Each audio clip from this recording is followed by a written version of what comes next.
En esta videoclase vamos a ver generación y medición de indicadores. En la generación de indicadores debemos tener presente que debe estar en la línea del programa de calidad de la institución, misión, visión, los valores y por tanto va a estar alineado con los objetivos.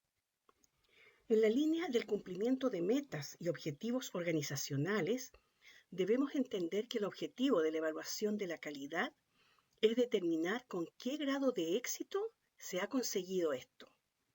El propósito de la monitorización de la calidad es ejercer una vigilancia constante para poder detectar y hacer las correcciones de manera oportuna. Debemos especificar también qué se está evaluando y monitoreando. ¿Para qué medimos? Una de las razones es disminuir la variabilidad de las prácticas de atención. A través de los protocolos estandarizamos el quehacer y a través de los indicadores estandarizamos la evaluación de esta práctica. Medimos también porque se asocian los procesos a los resultados.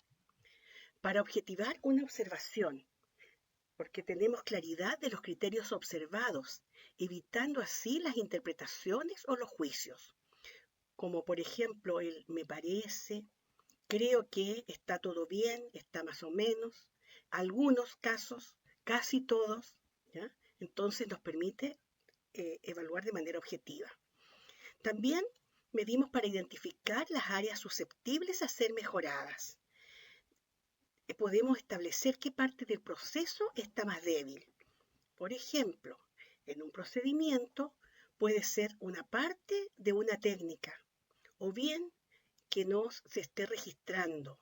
Entonces, me permite reforzar aquello en lo que efectivamente estamos más débiles.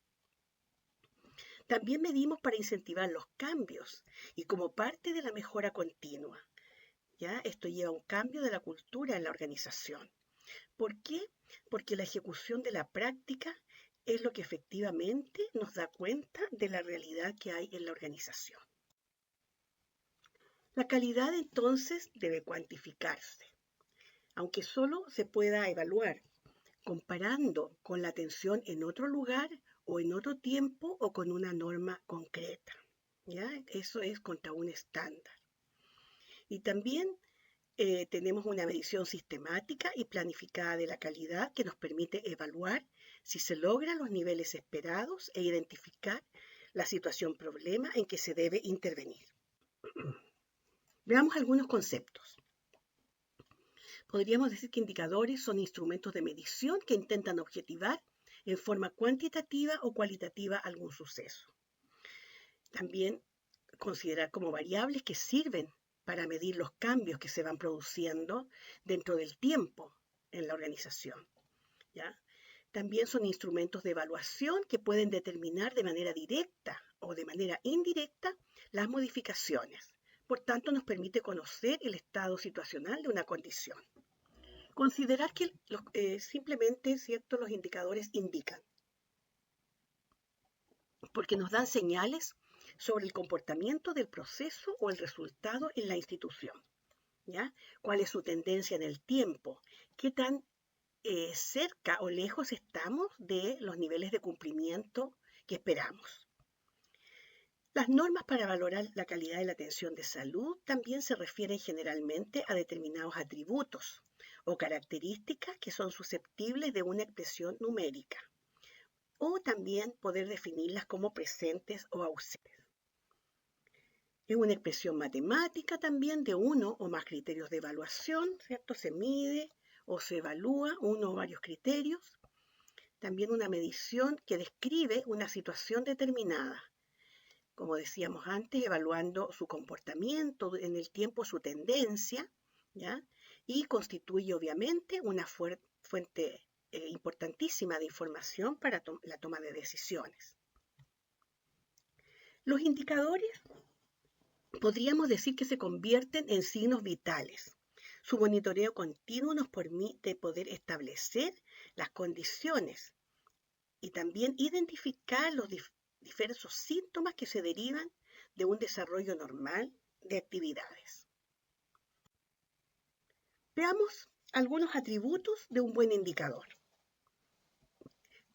En la pertinencia, su objetivo es describir la situación o fenómeno que es objeto de la acción que estamos evaluando. Entonces, para saber si es pertinente, la pregunta es, ¿este indicador expresa qué se quiere medir de forma clara y precisa? La funcionalidad. El objetivo es verificar que el indicador sea medible y se pueda operacionalizar. Entonces, la pregunta que debemos hacer es, ¿el indicador se puede monitorear? La disponibilidad, aquí se refiere especialmente a las fuentes de información. Verificar que existe la información o se puede obtener por medio de un procedimiento nuevo, si nunca hemos medido esa información. Entonces, nuestra pregunta es, ¿esa información está disponible? ¿Contamos con ella o debemos recién empezar a efectuar nuestra base de registros y de información? En la confiabilidad, el objetivo es analizar si las fuentes cumplen con los estándares de calidad y disponen de la información requerida. Entonces, anteriormente hablábamos de los datos, ¿verdad? Y aquí hablamos si esos datos son confiables. ¿Ya? Provienen de una base de datos que esté midiendo realmente, señalando lo que nosotros queremos, ¿ya? Por tanto, esos datos son confiables para la construcción de nuestro indicador. Otro atributo importante es la utilidad, y el objetivo es valorar que los resultados permitan tomar decisiones, ¿ya? Entonces, la pregunta es, ¿este indicador es relevante para lo que quiero medir? En la utilidad también podríamos considerar que el indicador constituye para nosotros un desafío, ya que efectivamente estemos atentos a sus resultados y no solamente un medir por medir. ¿Ya? Aquí algo bien importante es que los resultados permitan tomar decisiones. Recordando que en un proceso tenemos entradas, ¿cierto? Tenemos actividades que se desarrollan y tenemos resultados, podemos también establecer indicadores en estas distintas etapas, ¿ya? Desde el inicio, en el procedimiento como tal con las actividades que se realizan y en la salida, que serían los resultados. Así es como tenemos factores entonces que determinan el nivel de calidad de la atención de salud, ¿ya? Hay factores en la estructura, ¿cierto? Factores en los procesos y los resultados. Aquí tenemos señalado lo que dice Abedi y Donabedian, que los factores que determinan el nivel de calidad en el sector salud estaría dado en un 75% por los procesos. Si es así, entonces, ¿a dónde debiéramos apuntar si queremos mejorar la calidad en salud? Los métodos para evaluar entonces la calidad de la atención pueden aplicarse a estos tres elementos básicos que hemos estado señalando, ¿verdad? La estructura, los procesos, resultados. Así podemos diseñar entonces distintos tipos de indicadores, ¿ya? Indicadores de estructura que tienen que ver con la accesibilidad y disponibilidad, indicadores de proceso, ¿ya? Que señala y tiene que ver con las actividades, ¿cierto? Con el uso, la utilización de los recursos, y resultado que tiene que ver con la cobertura y con la efectividad. Vamos a detallar cada uno de ellos. Los indicadores de estructura son aquellos atributos materiales y organizacionales que son relativamente estables en la institución. Por ejemplo, los recursos humanos. Normalmente, ¿cierto? Los establecimientos se manejan con una dotación. Por tanto, dentro de la movilidad escasa que tienen, nosotros lo consideramos como una estructura, ¿ya? Los recursos financieros, que son los que están disponibles para brindar la atención, ¿ya? También normalmente corresponden a un presupuesto, ¿ya? Y por tanto suele ser una estructura.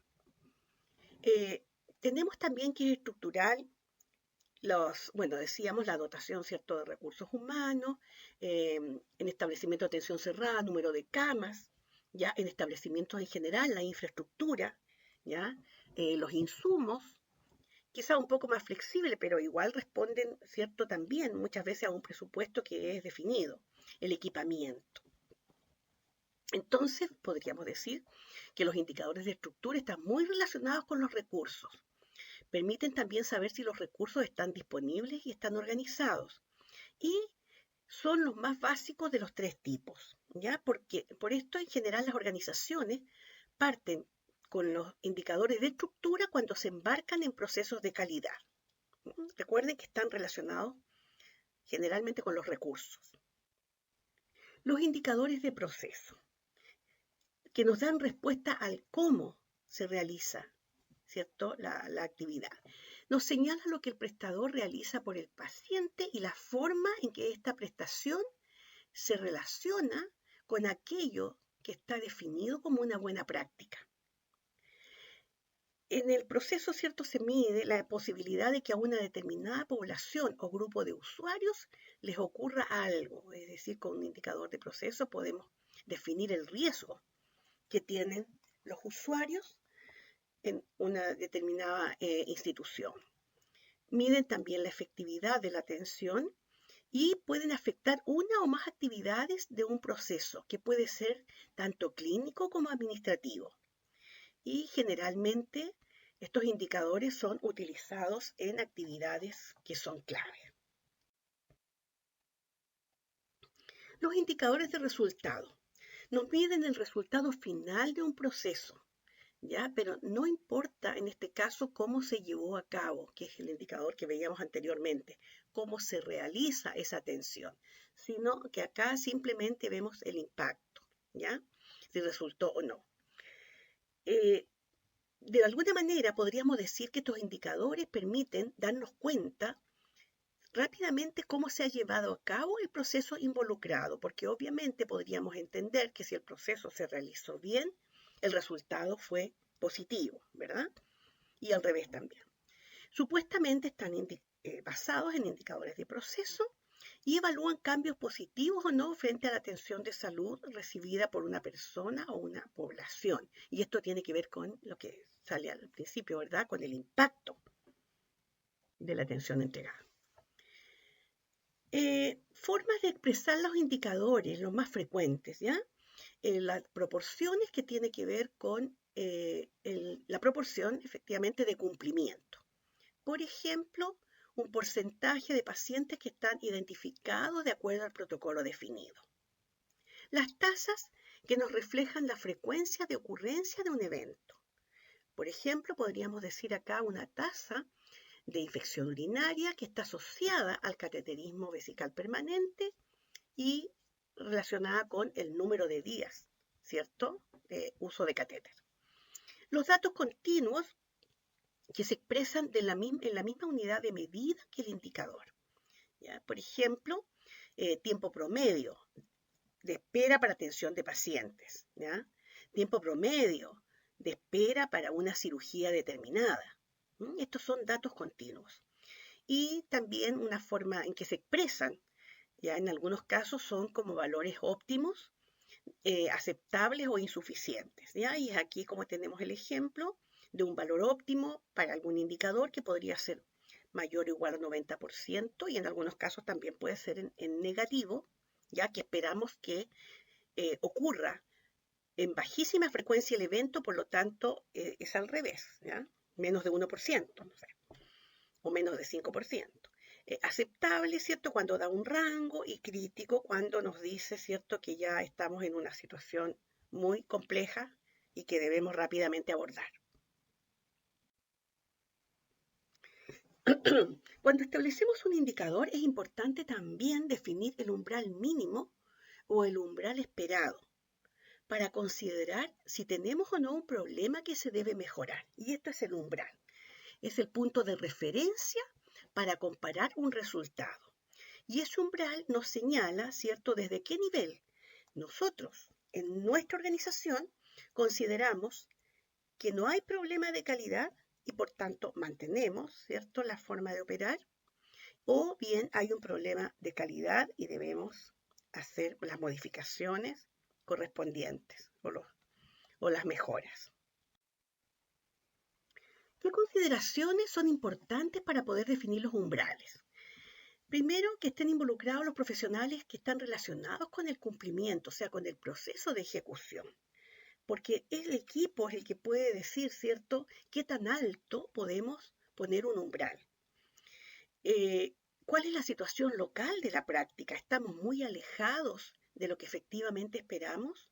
Y eso nos hace a lo mejor, ¿cierto?, colocar un umbral no tan alto, pero tampoco tan bajo. O sea, siempre debemos considerar, ¿cierto?, que debe significar también un desafío el logro de ese umbral.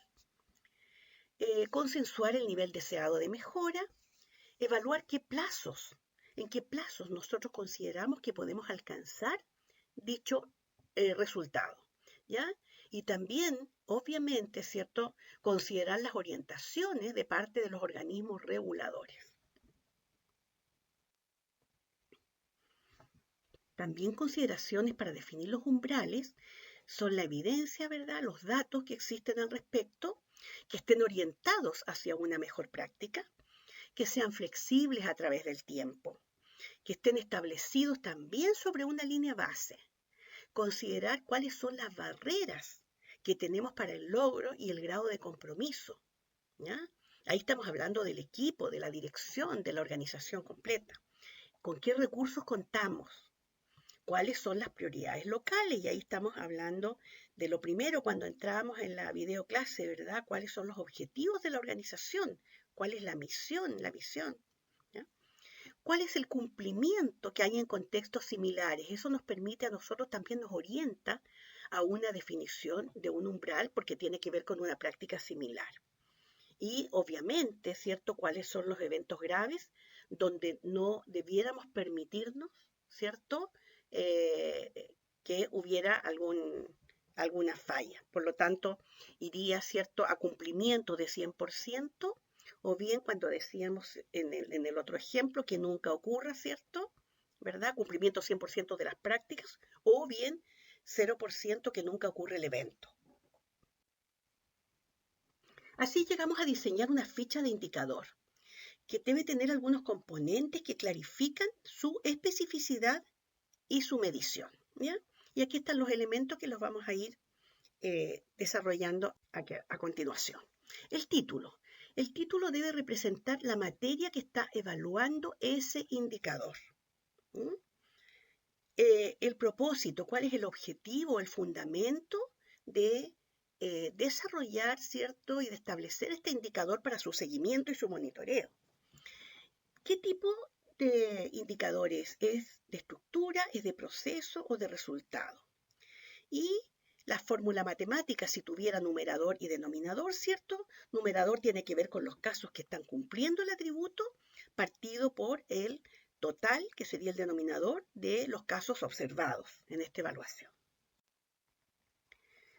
Las fuentes de datos. ¿Cuál es la fuente primaria, o sea, la evidencia original o directa de la información? ¿De dónde estamos sacando el dato primario? ¿De un registro clínico? ¿De una pauta de observación directa? Eso siempre tenemos que tener muy claro. ¿Cuál es la fuente primaria para este indicador? Y la secundaria, ¿cierto?, si es que hay, es aquella que se construye a partir de la consolidación de las fuentes primarias. Por ejemplo, que las pautas de observación, que serían fuente primaria, las llevamos a una planilla con el consolidado de los resultados. ¿Ya? El umbral, lo revisamos, ¿cierto?, tiene que ver con el cumplimiento mínimo esperado y es definido por el prestador. La periodicidad tiene que ver con el marco temporal en que se va a realizar esta evaluación. ¿Cada cuánto tiempo vamos a evaluar este indicador? Ya es tan importante que lo vamos a evaluar mensualmente, necesitamos esa información rápidamente para tomar decisiones, o podemos hacerlo de manera trimestral o de manera semestral. La metodología de selección de casos. Aquí tiene que ver con definir nosotros si vamos a revisar todo el universo o vamos a revisar una muestra. ¿Ya? ¿Qué criterios vamos a utilizar para selección? ¿Cuál es el error estimado? ¿Ya? El intervalo de confianza. Si vamos a aleatorizar los casos. Las responsabilidades. ¿Quién va a estar a cargo de la medición y de la mantención del indicador? Y las observaciones, que es la información de utilidad que debe precisar el prestador. El universo, entonces, o la muestra, es cuando vamos a definir a quiénes vamos a aplicar la medición. ¿Ya? Podemos aplicar esta medición a toda la población, o es tan alto el número, o es tan alto los registros que debemos revisar, que solamente tenemos que seleccionar una muestra. Entonces, la población son todos los elementos sobre los cuales vamos a realizar las observaciones, y la muestra es solo un subconjunto de ello, ¿verdad?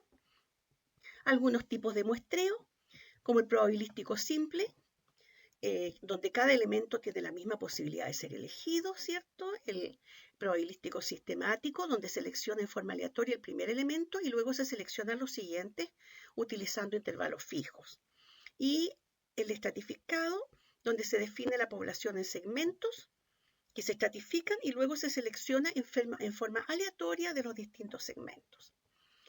Y el muestreo por conveniencia, que en el probabilístico tiene que ver con la disponibilidad para el investigador, cuando el investigador puede efectuar la evaluación.